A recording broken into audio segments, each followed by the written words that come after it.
विद्यार्थियों नमस्कार, मैं नवनीत श्रीवास्तव विगत 26 वर्षों से आपको सामाजिक विज्ञान, इतिहास, राजनीति, अर्थशास्त्र और समाजशास्त्र, भूगोल इत्यादि का अध्ययन कराता आ रहा हूं। आज हम इतिहास कक्षा 12वीं भारतीय इतिहास के कुछ विषय भाग 3 से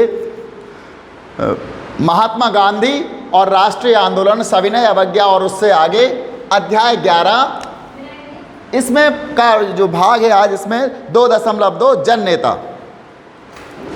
1922 तक गांधी जी ने भारतीय राष्ट्रीयवाद को एकदम परिवर्तित कर दिया था। यानी महात्मा गांधी 1916 में भारत में राजनीति की छवि को लेकर आए और 1922 तक महात्मा गांधी ने भारतीय राष्ट्रवाद को एकदम परिवर्तित कर दिया था। भारत में जो राष्ट्रवाद की भावना थी, राष्ट्र के प्रति प्रेम की भावना थी, इसको बदल के रख दिया था महात्मा गांधी ने। वहाँ मदन मोहन मालवीय जी के हिंदू विश्वविद्यालय, बनारस हिंदू विश्वविद्यालय के उद्घाटन समारोह में जो उन्होंने जनता से वादा किया था, भारतीय लोगों से वादा किया था, उस वादा को पूरा करने की राह पर चल पड़े महात्मा गांधी।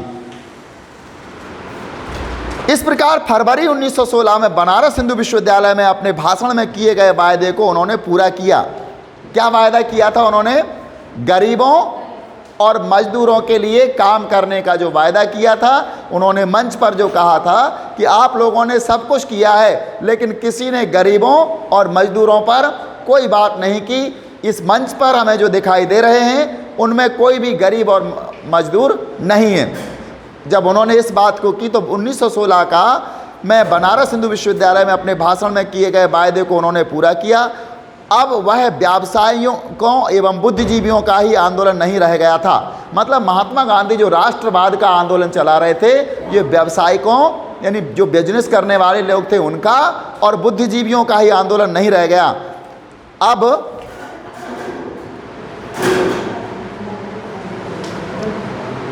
हजारों की संख्या में किसानों, श्रमिकों और कारीगरों ने भी इसमें भाग लेना शुरू कर दिया। महात्मा गांधी जी के आंदोलन में अब कौन कौन कूद पड़े थे? हजारों की संख्या में किसान, श्रमिक यानी मजदूर, कारीगर इसमें भाग लेने शुरू कर दिया था। इनमें से कई गांधी जी के प्रति आदर व्यक्त करते हुए उन्हें अपना महात्मा कहने लगे थे। कई किसान, कई मजदूर, कई श्रमिक, कई कारीगर उनका आदर प्रकट करने के लिए महात्मा गांधी जी को महात्मा शब्द से संबोधित करने लगे थे। उन्होंने इस बात की प्रशंसा की कि गांधी जी उनकी ही तरह के वस्त्र पहनते थे। महात्मा गांधी ने अपनी जो वेशभूषा का चयन किया था वो मजदूरों की तरह किया था। जो भी मजदूर थे, किसान थे, कारीगर थे, सब लोगों को इस बात की प्रसन्नता थी कि महात्मा गांधी उनकी ही तरह वस्त्र पहनते थे, उनकी ही तरह रहते थे और उनकी ही भाषा में बोलते थे। अन्य नेताओं की तरह वे सामान्य जन समूह से अलग नहीं खड़े होते थे, बल्कि वे उनसे सहानुभूति रखते थे। मतलब अन्य जो लोग होते हैं वो अन्य सामान्य जन से अपने आप को डिफरेंट दिखाने का प्रयास करते हैं। या तो वेशभूषा से, वस्त्र ऐसे पहन लेते हैं कि अन्य से भिन्न दिखें, या फिर उनका व्यवहार ऐसा होता है जैसा सब लोग करते वैसा नहीं करते, उनसे भिन्न करते हैं, या फिर भाषा के माध्यम से जो लोगों की बोलचाल की भाषा होती है उससे वो अलग भाषा का इस्तेमाल करते हैं जिससे अन्य से भिन्न दिखें। लेकिन महात्मा गांधी में ऐसा कोई गुण नहीं था। महात्मा गांधी उन्हीं की तरह वस्त्र पहनते थे, उन्हीं की तरह वो जीवन व्यतीत करते थे, रहन सहन भी उन्हीं की तरह था और भाषा भी वो भाषा बोलते थे जो बोलचाल की भाषा हुआ करती थी।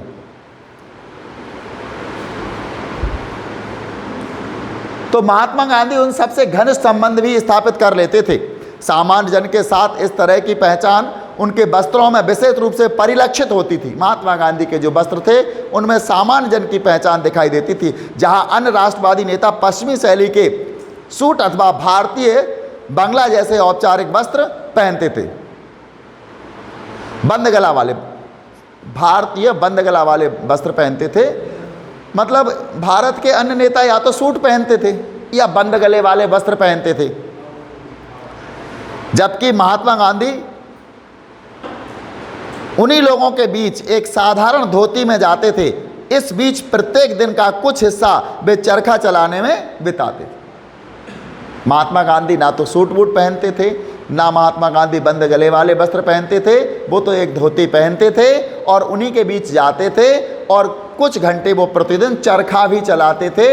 ये बताना चाहते थे कि हम मेहनत भी करते हैं और हमें अपने देश में स्वदेशी आंदोलन को बढ़ावा देना है, अपने हाथ से अपने लिए स्वावलंबी बनना है। ऐसा स्वावलंबन का वो हमें संदेश देते थे चरखा चलाते हुए। अन्य राष्ट्रवादियों को भी उन्होंने ऐसा करने के लिए प्रोत्साहित किया। सूत कताई के कार्य ने गांधी जी को पारंपरिक जाति व्यवस्था में प्रचलित मानसिक श्रम और शारीरिक श्रम की दीवार को तोड़ने में मदद की।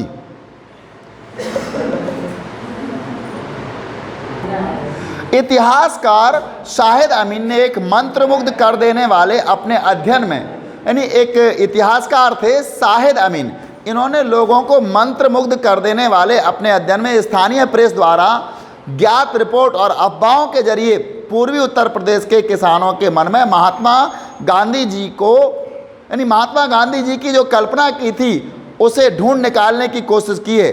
फरवरी 1921 में जब वे इस क्षेत्र से गुजरे, यानी वो इस क्षेत्र से गुजर रहे थे, तब क्या होता है, यानी पूर्वी उत्तर प्रदेश से जब वो गुजर रहे थे तो हर जगह भीड़ ने उनका बड़े प्यार से स्वागत किया था।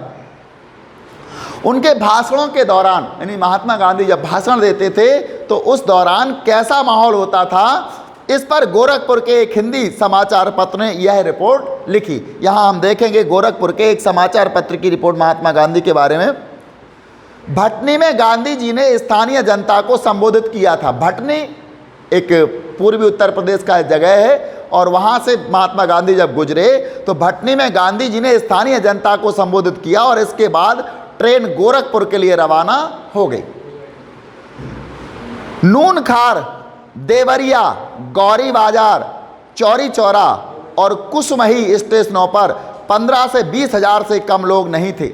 मतलब इतने स्टेशनों के अपन ने यहाँ नाम लिए हैं, जैसे कि इनमें नूनखार था, देवरिया था, गौरी बाजार था, चौरी चौरा था और कुसुमही स्टेशन थे। इन सभी स्टेशनों पे 15-15 हज़ार से भीड़ कम नहीं होती थी। जब पता लगता था लोगों को कि महात्मा गांधी इस ट्रेन से आ रहे हैं तो इतनी भीड़ उनको देखने के लिए इकट्ठी हो जाती थी।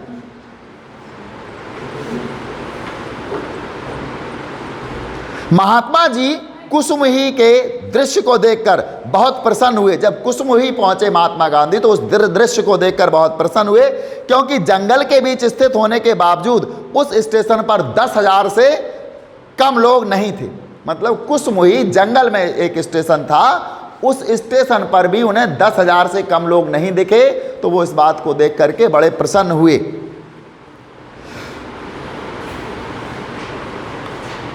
प्रेम में अभिभूत होकर कुछ लोग रोते हुए देखे गए। महात्मा गांधी को जब देखा, और लोग तो प्रेम में अभिभूत हो जाते हैं, भाव विभोर हो जाते हैं, तो वो रोने लगते थे महात्मा गांधी को देखकर। मानते थे कि वो यही युग परिवर्तक हैं, यही युग के मसीहा हैं, तो उनको देख करके वो रोने लगते थे। देवरिया में लोग गांधी जी को भैनी यानी दान देना चाहते थे, किंतु इसे उन्होंने उनसे गोरखपुर में देने को कहा। यानी जब भेरिया में वहाँ देवरिया के लोग उनको देना चाहते थे, दान देना चाहते थे, तो महात्मा गांधी ने उनसे इनकार कर दिया, कहा गोरखपुर में दान को दे देना। लेकिन चौरी चौरा में एक मारवाड़ी सज्जन ने किसी तरह उन्हें दे दिया। चौरा चौरी में एक मारवाड़ी व्यक्ति थे, चूँकि मारवाड़ी पहले से व्यापारी रहा करे हैं, हमने इतिहास में पढ़ा है, और धनी भी हुआ करते थे। तो इनमें एक मारवाड़ी ने इनको कुछ दे दिया, चौरा चौरी में इनको कुछ दान दिया। इसके बाद यह क्रम रुका नहीं, एक चादर फैला दी गई जिस पर रुपयों और सिक्कों की बारिश होने लगी। यह दृश्य था गोरखपुर स्टेशन के बाहर। यानी दान देने के लिए लोग कितने उत्सुक हो रहे थे। महात्मा एक ऊंची गाड़ी पर खड़े हो गए और लोगों ने कुछ मिनटों के लिए उन्हें के दर्शन कर लिए। महात्मा गांधी को ऊंची गाड़ी पर खड़ा कर दिया गया और लोगों ने उनके दर्शन किए। गांधी जी जहां भी गए वहीं उनकी चमत्कारिक शक्तियों की अफवाहें फैल गईं। अब महात्मा गांधी के बारे में कुछ अफवाहें फैलने वाली हैं कि महात्मा गांधी के अंदर कुछ चमत्कारिक शक्तियां हैं। कुछ स्थानों पर यह कहा गया कि उन्हें राजा द्वारा किसानों के दुख तकलीफों में सुधार के लिए भेजा गया था तथा उनके पास सभी स्थानीय अधिकारियों के निर्देशों को स्वीकृत करने की शक्ति है। मतलब राजा ने भेजा है उनको। कुछ जगह एक अफवाह फैली थी कि राजा ने किसानों के दुख तकलीफ़ों को दूर करने के लिए उनको यहाँ भेजा है और उनके पास सभी स्थानीय अधिकारियों के निर्देश को स्वीकृत करने की भी शक्ति है। कुछ अन्य स्थानों पर यह दावा किया गया कि गांधी जी की शक्ति अंग्रेज बादशाह से उत्कृष्ट है। अंग्रेजों के जो शासक हैं, राजा हैं, उनसे ज़्यादा बड़ी गांधी जी में शक्ति है। कुछ जगह यह अफवाह फैलने लगी थी। उनके आने से औपनिवेशिक शासक जिले से भाग जाएंगे। जब महात्मा गांधी आएंगे तो औपनिवेशिक शासक हैं अर्थात अंग्रेज जिले से भाग जाएंगे। गांधी जी का विरोध करने वालों के लिए भयंकर परिणाम की बात बताती कहानियाँ भी थीं। मतलब ये भी बताती कि जिनने गांधी जी का विरोध किया उनके परिणाम बहुत बुरे निकले। इस तरह की अफवाहें फैली कि गांधी जी की आलोचना करने वाले गांव के लोगों के घर रहस्यात्मक रूप से गिर गए अथवा उनकी फसल चौपट हो गई। कई जगह तो यह अफवाह फैल रही थी कि जिसने महात्मा गांधी का विरोध किया, उनके बातों के खिलाफ गए, उनके इरादों के खिलाफ गए, तो उनकी फसल चौपट हो गई और मकान गिर गए उन लोगों के। गांधी बाबा, गांधी महाराज अथवा सामान्य महात्मा जैसे अलग अलग नामों से ज्ञात गांधी जी भारतीय किसान के लिए एक उद्धारक के समान थे, जो उनकी ऊंची करों और दमनात्मक अधिकारियों से सुरक्षा करने वाले और उनके जीवन में मान मर्यादा और स्वायत्तता वापस लाने वाले थे। गरीबों विशेषकर किसानों के बीच गांधी जी की, जो किसान थे उनके बीच गांधी जी की अपील को उनकी सात्विक जीवन शैली और उनके द्वारा धोती तथा चरखा जैसी प्रतीकों के विवेकपूर्ण प्रयोग से बहुत बल मिला। यानी महात्मा गांधी जब लोगों से अपील करते थे, प्रार्थना करते थे देश के साथ आने की, देश को एकजुट होने की, औपनिवेशिक शासन को समाप्त करने की, जब वो अपील करते थे तो उनकी सात्विक जीवन शैली, महात्मा गांधी कौन सी जीवन शैली में थे? सात्विक जीवन शैली, सादा जीवन था उनका। उनके द्वारा धोती तथा चरखा जैसे प्रतीकों का प्रयोग किया जाता था। महात्मा गांधी के द्वारा धोती पहनते थे, चरखा वो चलाते थे। इन प्रतीकों के विवेकपूर्ण प्रयोग से बहुत बल मिला। जाति से महात्मा गांधी एक व्यापारी व पेशे से वकील थे। चूँकि जाति से महात्मा गांधी व्यापारी, चूँकि बनिया थे, और पेशे से वकील थे। लेकिन उनकी सादी जीवन शैली तथा हाथों से काम करने के प्रति उनके लगाव की वजह से वे गरीब श्रमिकों के प्रति बहुत अधिक सहानुभूति रखते थे। लेकिन ना तो वो वकील की वेशभूषा में रहते थे, ना एक व्यापारी की वेशभूषा में रहते थे, एक सादा जीवन में सादा वेशभूषा में रहते थे, जिससे श्रमिकों के प्रति बहुत अधिक उनके अंदर सहानुभूति दिखाई देती थी तथा बदले में भी लोग गांधी जी से सहानुभूति रखते थे। इसी प्रकार श्रमिक, किसान, मजदूर सब गांधी जी से सहानुभूति रखते थे। जहां अधिकांश अन्य राजनीतिक उन्हें कृपा की दृष्टि से देखते थे, बहुत सारे लोग महात्मा गांधी को कृपा की दृष्टि से देखते थे, वहीं वे न केवल उनके जैसा देखने बल्कि उन्हें अच्छी तरह समझने और उनके जीवन के साथ स्वयं को जोड़ने के लिए सामने आते थे। महात्मा गांधी का जन अनुरोध निसंदेह कपट से मुक्त था। जब भी महात्मा गांधी जनता के सामने कोई अनुरोध करते थे, कोई निवेदन करते थे, तो वो कपट से मुक्त था। किसी प्रकार का उसमें छल और कपट नहीं होता था। और भारतीय राजनीति के संदर्भ में वे तो बिना किसी पूर्वोदाहरण के यह भी कहा जा सकता है कि राष्ट्रवाद के आधार को और व्यापक बनाने में उनकी सफलता का राज उनके द्वारा सावधानी पूर्वक किया गया संगठन था। भारत के विभिन्न भागों में कांग्रेस की नई शाखाएं खोली गईं। अब तो कांग्रेस की बहुत सारी शाखाएं खोली जाने लगीं। रजवाड़ों में राष्ट्रवादी सिद्धांत को बढ़ावा देने के लिए प्रज्ञा मंडलों की एक श्रृंखला स्थापित की गई। जो राजाओं के रजवाड़े होते थे, उन रजवाड़ों में कुछ शाखाएं खोली गई, कांग्रेस की नई शाखाएं खोल दी गई और रजवाड़ों में राष्ट्रवादी सिद्धांत को बढ़ावा देने के लिए प्रजा मंडलों की एक श्रृंखला स्थापित की गई। गांधी जी ने राष्ट्रवादी संदेश का संचार शासकों की अंग्रेजी भाषा की जगह मातृभाषा में करने को प्रोत्साहित किया। उन्होंने जो भी कहा कि जो भी रजवाड़े हैं, जो भी संदेश देना चाहते हैं, जो आदेश देते हैं, वो सरकारी भाषा में नहीं बल्कि स्थानीय भाषा में दें, जिसको लोग आसानी से समझ सकें। अंग्रेजी भाषा में भी ना बोलें, वो मातृभाषा में बात करें। इस प्रकार कांग्रेस में की प्रांतीय समितियां ब्रिटिश भारत की कृत्रिम सीमाओं की अपेक्षा भाषाई क्षेत्रों पर आधारित थी। मतलब इस प्रकार कांग्रेस की जो समितियां थीं वो कृत्रिम सीमाओं पर नहीं बल्कि भाषाई सीमाओं पर आधारित हो गई, क्योंकि उनसे साफ कहा था महात्मा गांधी ने कि अंग्रेजी भाषा में आप कोई शब्द इस्तेमाल ना करो, अंग्रेजी भाषा में कोई संदेश मत दो, जो भी देना है आप अपनी मातृभाषा में संदेश दें। इन अलग अलग तरीकों से राष्ट्रवाद देश से दूर यानी सुदूर हिस्सों तक फैल गया, यानी भारत में राष्ट्रवाद देश के दूर दूर तक फैल गया। अब इसमें वे सामाजिक वर्ग भी शामिल हो गए जो अभी तक इससे अछूते थे। अब तक कांग्रेस के समर्थकों में कुछ बहुत ही समृद्ध व्यापारी और उद्योगपति शामिल हो गए थे। कांग्रेस के जो कांग्रेस के समर्थक थे, अब कांग्रेस के समर्थकों में कुछ बहुत उद्योगपति, बड़े बड़े उद्योगपति, समृद्ध व्यापारी, ये सब शामिल हो गए थे। भारतीय उद्यमियों ने यह बात जल्दी ही समझ ली कि उनके अंग्रेज प्रतिद्वंदी आज जो लाभ पा रहे हैं, स्वतंत्र भारत में ये चीज़ें समाप्त हो जाएंगी। जीडी बिड़ला जैसे कुछ उद्यमियों ने राष्ट्रीय आंदोलन का खुला समर्थन किया, जबकि अन्य ने ऐसा मौन रूप में किया। इस प्रकार गांधी जी के प्रशंसकों में गरीब किसान और धनी उद्योगपति दोनों ही थे। हालांकि किसानों द्वारा गांधी जी का अनुसरण करने के कारण उद्योगपतियों के कारणों से कुछ भिन्न और संभवतः परस्पर विरोधी भी थे। मतलब जब किसानों और उद्योगपतियों की बात जब आ जाती है तो थोड़ा सा विरोध था, लेकिन फिर भी सब लोग महात्मा गांधी के कहने से एक थे। हालांकि महात्मा गांधी की स्वयं बहुत महत्वपूर्ण भूमिका थी, लेकिन गांधीवादी राष्ट्रवाद का विकास बहुत हद तक उनके अनुयायियों पर निर्भर करता था। महात्मा गांधी जैसा राष्ट्र बनाना चाहते थे, अपने विचारों का वो राष्ट्र का निर्माण बहुत कुछ हद तक उनके अनुयायियों पर था, उनका अनुसरण करने वाले लोगों पर था। 1917 से 1922 के बीच भारतीयों की एक बहुत ही प्रतिभाशाली वर्ग ने स्वयं को गांधी जी से जोड़ लिया था। इनमें महादेव देसाई, वल्लभ भाई पटेल, जेबी कृपलानी, सुभाष चंद्र बोस, अबुल कलाम आज़ाद, जवाहरलाल नेहरू, सरोजनी नायडू, गोविंद बल्लभ पंत, इनको जीबी पंत के नाम से भी जाना जाता है, और सी राजगोपालाचारी शामिल थे, जो कि स्वतंत्र भारत के प्रथम गवर्नर जनरल बने थे। गांधी जी के ये घनिष्ठ सहयोगी, ये सभी लोग गांधी जी के कौन बन गए? घनिष्ठ सहयोगी बन गए थे। विशेष रूप से भिन्न भिन्न क्षेत्रों के साथ ही भिन्न भिन्न धार्मिक परंपराओं से आए थे। यानी अलग अलग से जितने जो नाम हमने अभी आपको बताए हैं, ये सब अलग अलग परंपराओं से, भारत के किसी एक जगह से नहीं आए थे। इसके बाद उन्होंने अनगिनत अन्य भारतीयों को कांग्रेस में शामिल होने और इसके लिए काम करने के लिए प्रेरित किया। महात्मा गांधी फरवरी 1924 में जेल से रिहा हो गए। यानी फरवरी 1924 में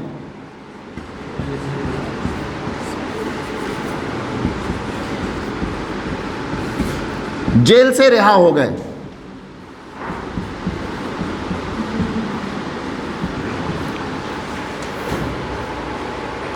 और अब उन्होंने अपना ध्यान घर में बुने कपड़े यानी खादी को बढ़ावा देने तथा छुआछूत को समाप्त करने पर लगा दिया। यानी 1924 में जैसे ही महात्मा गांधी बाहर आए जेल से, तो उनका ध्यान था अपने घर में बुना हुआ कपड़ा, जिसको खादी के नाम से जाना जाता था, खादी और छुआछूत को समाप्त करने पर लगाया। इसी बात पर उन्होंने अपना ध्यान लगाया। गांधी जी राजनीतिक जितने थे उतने ही वे समाज सुधारक भी थे। मतलब महात्मा गांधी के अंदर जितने राजनीति के गुण थे, एक वो राजनीतिज्ञ थे, उतने ही ज़्यादा उनके अंदर क्या था? समाज को सुधार करने की भी लालसा थी उनकी। उनका विश्वास था कि स्वतंत्रता के योग्य बनने के लिए भारतीयों को बाल विवाह, छुआछूत जैसी सामाजिक बुराइयों को से मुक्त होना पड़ेगा। यद्यपि महात्मा गांधी का स्वयं बाल विवाह हुआ था, आप लोगों को विदित है अच्छी तरह से, लेकिन इसके बाद आज महात्मा गांधी बाल विवाह के विरोध थे और छुआछूत के विरुद्ध थे। एक मत के भारतीयों को दूसरे मत के भारतीयों के लिए सच्चा समय संयम लाना होगा। यानी महात्मा गांधी कहते दो मत, भारत में दो मत के लोग रहते, तो एक मत के भारतीयों को दूसरे मत के लिए एक संयम लाना होगा। इस प्रकार उन्होंने हिंदू मुसलमानों के बीच सौहार्द पर बल दिया। इसी तरह आर्थिक स्तर पर भारतीयों को स्वावलंबी बनाना सीखना होगा। ऐसा करके उन्होंने समुद्र पार से भारतीय मिल में बने वस्त्रों के स्थान पर खादी पहनने की महत्ता पर जोर। इसके साथ इस विषय सामग्री में कुछ स्रोत भी हैं। इसमें पहला स्रोत है चरखा। चूंकि महात्मा गांधी की चर्चा हो और चरखा की चर्चा ना हो संभव नहीं है। महात्मा गांधी आधुनिक युग की, जिसमें मशीनों ने मानव को गुलाम बनाकर श्रम को हटा दिया था, के घोर आलोचक थे। महात्मा गांधी कहते थे कि जो मशीनों का यदि युग आ गया तो लोगों को कोई पूछेगा नहीं, सब काम मशीनें करने लगेंगी तो लोगों को कौन पूछेगा। तो उन्होंने क्या किया, लोग बेरोजगार हो जाएंगे, मशीनें काम करेंगी लोगों की जगह। आज भी यही हो रहा है, जहां मनुष्य काम करते थे वहां मशीनें काम कर रही हैं, इसलिए मनुष्य को बेरोजगारी का सामना करना पड़ रहा है। तो महात्मा गांधी आधुनिक युग, जिसमें मशीनों ने मानव को गुलाम बनाकर श्रम को हटा दिया था, के घोर आलोचक थे। उन्होंने चरखा को एक ऐसे मानव समाज के प्रतीक के रूप में देखा जिसमें मशीनों और प्रौद्योगिकी को बहुत महिमा मंडित नहीं किया जाएगा। मतलब ऐसे चरखा को कहते कि मशीनों की महिमा का हमें वर्णन नहीं करना है, मशीनों के गुण का गान नहीं करना है, हम तो चरखा के गुण का गान करेंगे। इससे भी अधिक चरखा गरीबों को पूरक आमदनी प्रदान कर सकता था तथा उन्हें स्वावलंबी बना सकता था। मेरी आपत्ति मशीन के प्रति सनक से है। महात्मा गांधी कहते मेरी आपत्ति तो मशीन के प्रति सनक से है। लोगों की जो सनक बढ़ रही है मशीनों की कि ये मशीन लाएं, हम वो मशीन लाएं, हर चीज़ की मशीन होना चाहिए, ये सनक के प्रति मेरी आपत्ति है। श्रम बचाने वाली मशीनों के लिए ये तब तक श्रम बचाते रहेंगे जब तक कि हजारों लोग बिना काम के और भूख से मरने के लिए सड़कों पर ना फेंक दिए जाएंगे। मतलब वो कहते हैं कि मशीनों का प्रयोग, हम श्रम बचाने के लिए मशीन का प्रयोग करते हैं, लेकिन यदि हम ऐसा करते रहे तो हम तब तक इसका प्रयोग करते रहेंगे जब तक कि हजारों लोगों को भूखों मरने के लिए सड़क पर ना फेंक दिया जाएगा। मैं मानव समुदाय के किसी एक हिस्से के लिए नहीं बल्कि सभी के लिए समय और श्रम बचाना चाहता हूं। मैं धन का केंद्रीयकरण कुछ ही लोगों के हाथों में नहीं बल्कि सभी के हाथों में करना चाहता हूं। ये यंग इंडिया 13 नवंबर 1924 में छपा था। यंग इंडिया जो समाचार पत्र था, यंग इंडिया के संपादक स्वयं महात्मा गांधी थे। खद्दर मशीनरी को नष्ट नहीं करना चाहता बल्कि यह इसके प्रयोग को नियमित करता है और इसके विकास को नियंत्रित करता है। खद्दर का मतलब होता है जो चरखे से बनाई जाने वाली खादी है, जो वस्त्र बनते हैं, ये खद्दर हैं। ये मशीन के मतलब ये चाहता है बल्कि कि मशीन का जो नियमित प्रयोग है ये कम हो जाए। यह मशीनरी का प्रयोग सर्वाधिक गरीब लोगों के लिए उनकी अपनी झोपड़ियों में करता है। पहिया अपने आप में ही मशीनरी का एक उत्कृष्ट नमूना है। यंग इंडिया 17 मार्च। स्रोत 2 चमत्कारिक व अविश्वसनीय। संयुक्त प्रांत के स्थानीय समाचार पत्र में उस समय फैली कई अफवाहें दर्ज हैं। ये अफवाहें थी कि जिस किसी भी व्यक्ति ने महात्मा की शक्ति को परखना चाहा उसे अचंभा हुआ। पहली बात, बस्ती गांव के सिकंदर साहू ने, बस्ती गांव के एक सिकंदर साहू थे, उनने 15 फरवरी को कहा कि वह महात्मा जी में तब विश्वास करेगा जब उसके कारखाने यानी जहां वो गुड़ बनाता था में गन्ने के रस से भरा कड़ाहा उबलता हुआ 2 भागों में टूट जाएगा।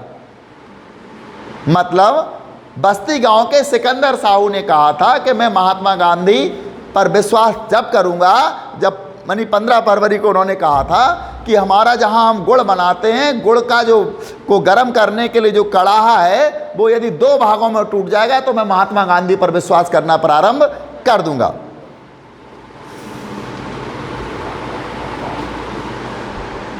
दो भागों में टूट जाएगा। तुरंत ही कड़ाहा वास्तव में बीच में से 2 टुकड़ों में हिस्सों में टूट गया। तुरंत कड़ाहा टूट गया। एक और अफवाह है, दूसरी है, आजमगढ़ के एक किसान ने कहा कि वह महात्मा जी की प्रमाणिकता में तब विश्वास करेंगे जब उसके खेत में लगाए गए गेहूं तिल में बदल जाए।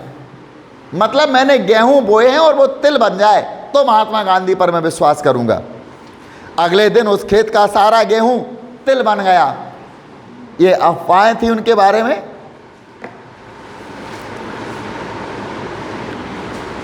ऐसी अफवाहें थी कि महात्मा गांधी का विरोध करने वाले लोग निरपवाद रूप में किसी न किसी त्रासदी का शिकार हुए। मतलब ऐसी अफवाहें आ रही थी कि जिन्होंने महात्मा गांधी का विरोध किया वो किसी ना किसी रूप में त्रासदी के शिकार हो रहे हैं। गोरखपुर के एक सज्जन ने चरखा चलाए जाने की आवश्यकता पर प्रश्न उठाया। एक सज्जन थे गोरखपुर के जिन्होंने चरखा चलाए जाने की आवश्यकता पर प्रश्न उठाया। उन्होंने कहा चरखा चलाना आवश्यक नहीं है, तो उनके घर में आग लग गई। जैसे ही उनने प्रश्न उठाया कि चरखा की शिकायत के बारे में महात्मा गांधी क्यों कह रहे हैं, तो उनके घर में आग लग गई। 2 अप्रैल 1921 में उत्तर प्रदेश के एक गांव में कुछ लोग जुआ खेल रहे थे। एक अफवाह यह भी है, 2 अप्रैल 1921 में उत्तर प्रदेश के किसी गांव में या एक गांव में कुछ लोग जुआ खेल रहे थे। किसी ने उन्हें ऐसा करने से रोका। किसी ने कहा जुआ मत खेलो। जुआ खेल रहे समूह में से एक ने रुकने से मना कर दिया और गांधी जी को अपशब्द कहा। अगले दिन उसकी बकरी को उसके ही 4 कुत्तों ने काट खाया। गोरखपुर के एक गांव में किसानों ने, तीसरी अफवाह है, गोरखपुर के एक गांव में किसानों ने शराब पीना छोड़ने का निश्चय किया। एक व्यक्ति अपने निश्चय पर कायम नहीं रहा। जब वह शराब की दुकान की तलाश में जा रहा था तो उसके रास्ते में रोड़ों की बारिश होने लगी, पत्थर गिरने लगे रास्ते में उसके। ज्यों ही उसने गांधी जी का नाम लिया, रोड़ों की बारिश बंद हो गई। Shahid Amin Gandhi ji as Mahatma subaltern studies 3rd Oxford university press Delhi